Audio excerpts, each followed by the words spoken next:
Regresamos a Argumentos. Gracias por seguir en sintonía de este espacio a través de las señales de Globovisión. Seguimos conversando con Larisa González de Martínez, miembro del comando de campaña de Luis Eduardo Martínez. Faltan pocos días para las elecciones presidenciales. Hablabas también de la importancia de los ciudadanos en participar, de votar por el candidato de su preferencia, ¿no? La importancia que tenemos los ciudadanos en un proceso electoral. Clarisa, ¿te parece determinante?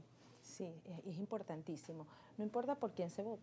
La democracia es lo que nosotros tenemos y el poder que tiene el voto es enorme. Yo siempre se lo decía, sobre todo a las comunidades indígenas, donde lamentablemente el indígena no vota, alguien vota por él. Desbloquean la máquina y una misma persona, el representante del PSUV o el representante de la tolda que en ese momento el partido que estén compitiendo, entonces votan por el indígena. Eso es una realidad y yo se lo he dicho incluso a rectores del CNE porque yo lo viví en mi experiencia en Delta Macuro.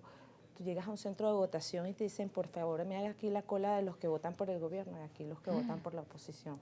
Y hay gente que no lo puede entender porque no lo ha vivido, pero los que hemos vivido esa realidad lo entendemos y vemos cómo en estados como esos no se cumple con lo básico, que el voto es secreto. O sea, se vulnera todo lo que pueda estar en la norma lo están vulnerando. Y no de ahora, de hace mucho tiempo.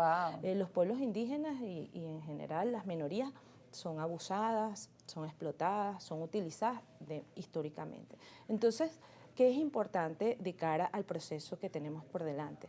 Tener los testigos en los centros de votación, capacitar los testigos, que los testigos se mantengan en el centro de votación, porque tenemos entendido por las auditorías que se han hecho en el CNE que si eso sucede así, lo que salga de allí es la voluntad.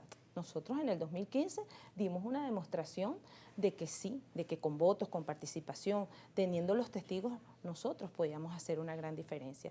Yo gané un proceso interno dentro de la Mesa de la Unidad en el 2017 para ser candidata a la gobernación del Delta y una vez candidata procuré tener testigos en todos los centros de votación.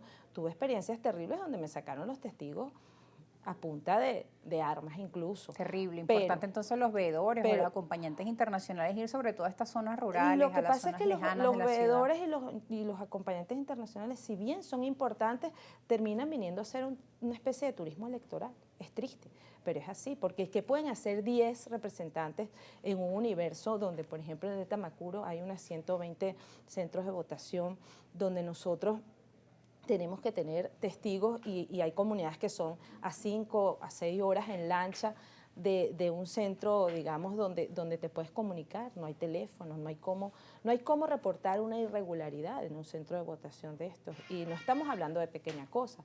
Por ejemplo, en Guayo votan casi 3.000 electores. Y si usted revisa, hay oportunidades donde la oposición ha sacado 3 votos, porque no dejan entrar ni a los testigos.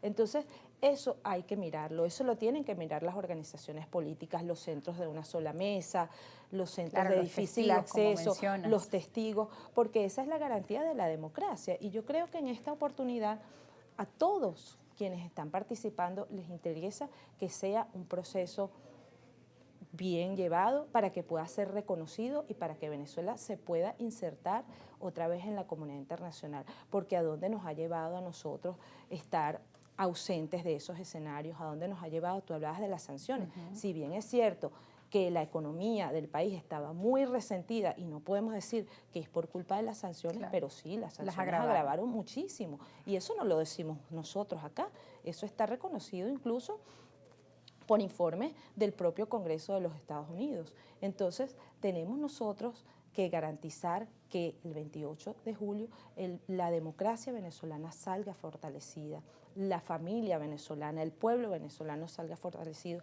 porque por nosotros, por nuestros hijos, porque los que vivimos una democracia plena, queremos, con sus fallas por supuesto, queremos que nuestros hijos, que nuestros nietos vivan en una Venezuela distinta, en una Venezuela con igualdad de oportunidades, en una Venezuela donde los servicios públicos funcionen, donde las universidades públicas fueran lo que eran en el pasado y no tengan que funcionar con un 3% del presupuesto que necesitan, donde los hospitales funcionen, donde yo estudié en un liceo público, en una escuela pública, en mi época no habían colegios privados, es más, los colegios privados eran para los flojos, eran para los que no pasaban en el resto de la educación, los ponían en un colegio privado para que se nivelara. En cambio ahora no. Ahí están nuestras madres, nuestras abuelas. Da vergüenza ver cómo los abuelos que tanto dieron por nuestro país tengan una pensión de $3 mensuales. Eso no puede ser. Y eso pasa por el esfuerzo de todos, por un reconocimiento. Ojalá que el CNE continúe como va y las elecciones transcurran en paz, haya un reconocimiento de las elecciones a nivel nacional e internacional, los que resulten perdedores también sean tomados en cuenta por el que resulte ganador, porque aquí no es un problema de quién gana las elecciones, aquí es un problema que todos somos necesarios para construir el país. Y yo estoy segura que muchos tienen que aportar y podemos aportar independientemente de que nos resulten favorecidos en una La contienda importancia de electoral. la sana convivencia que debe tener la política, ¿no? Los partidos, el ganador, Y ha sido el muy perdedor. satanizado, tristemente ha sido muy satanizado. Yo lo digo por mí misma y lo tengo que reconocer. Yo a veces peco un poco de querer ser más radical que Luis Eduardo. Luis Eduardo es cero radical, es un hombre de paz, de diálogo, y a veces llega a la casa y yo digo, ¿pero por qué tal cosa? Porque es así, y el tiempo nos ha dado la razón, o se las ha dado a quienes siempre apostaron al diálogo, siempre apostaron al encuentro, siempre apostaron a que esa era la ruta. Lamentablemente compramos la ruta de la abstención. ¿A dónde nos llevó la ruta de la abstención? De la no participación, a que se eternizaran en el poder, a que tuvieran una Asamblea Nacional completa donde se eligieron los poderes públicos que todavía van a estar vigentes, independientemente de quién gane la elección el 28 de julio, va a tener que gobernar con una Asamblea Nacional que hoy es rojita, con un CNE que tiene muchos años todavía de vigencia, con todos los poderes públicos, no digamos en contra, porque no debería ser en contra. Deberíamos entender, y de una vez por todas, que todos debemos marchar juntos, independientemente de lo que tengamos ideológicamente. Mi mamá era deca y mi papá era masista, y nosotros convivíamos con eso. Siempre fue así y no pasaba nada. Y que las diferencias pueden ser enriquecedoras cuando ponemos la vista en la solución o en lo que queremos, que es un mejor país. Y siempre va a haber algo que nos une.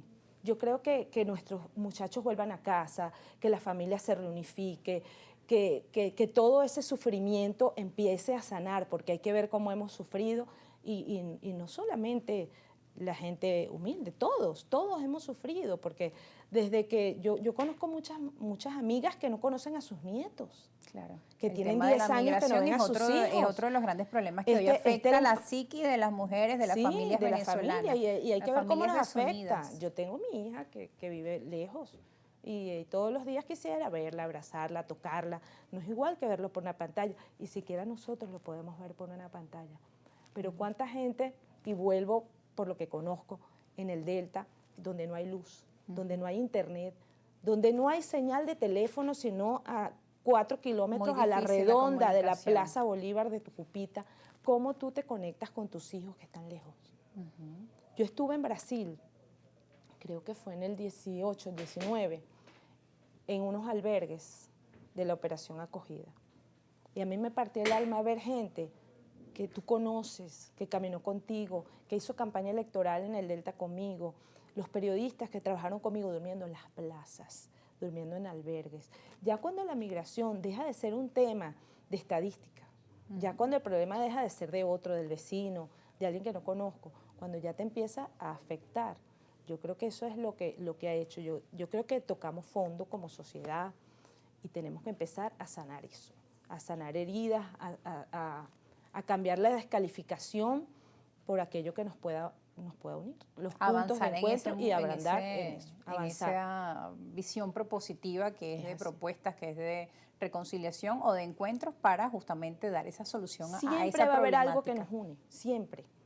Y ahora también vienen otros procesos electorales, no solo la presidencial, sino que también los partidos políticos están trabajando con miras a regionales, a parlamentarias. Es importante, y es muy importante porque una vez creo que fue Jesús Seguías que dijo que no se podía comer el elefante de un solo bocado, sino que había que rebanarlo.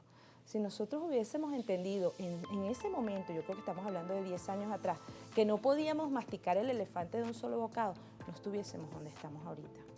Si hubiésemos buscado el diálogo en su momento, la reconciliación, el camino de la paz, el camino del encuentro, no hubiésemos llegado hasta este momento. Lo triste y doloroso es que yo reconozco que nos equivocamos. Yo no tenía una posición, digamos, de liderazgo tal como para tomar ese tipo de decisiones, pero siempre dije, la gente quiere votar. Porque nosotros que estábamos abajo, los dirigentes de base, la gente quería votar, la gente siempre quiso votar. Entonces los dirigentes decidieron que no, por las razones que sean, asesorados por los gringos, por no sé por quién, pero la gente quería votar y nosotros no acompañamos el sentimiento de la gente.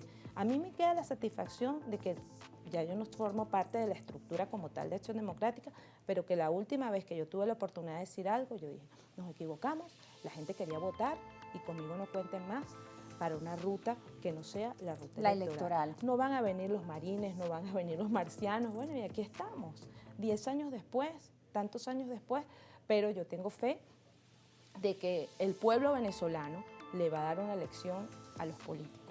Vamos a ir a la pausa y al regreso seguiremos conversando sobre la visión y las propuestas. Ya volvemos, Larisa.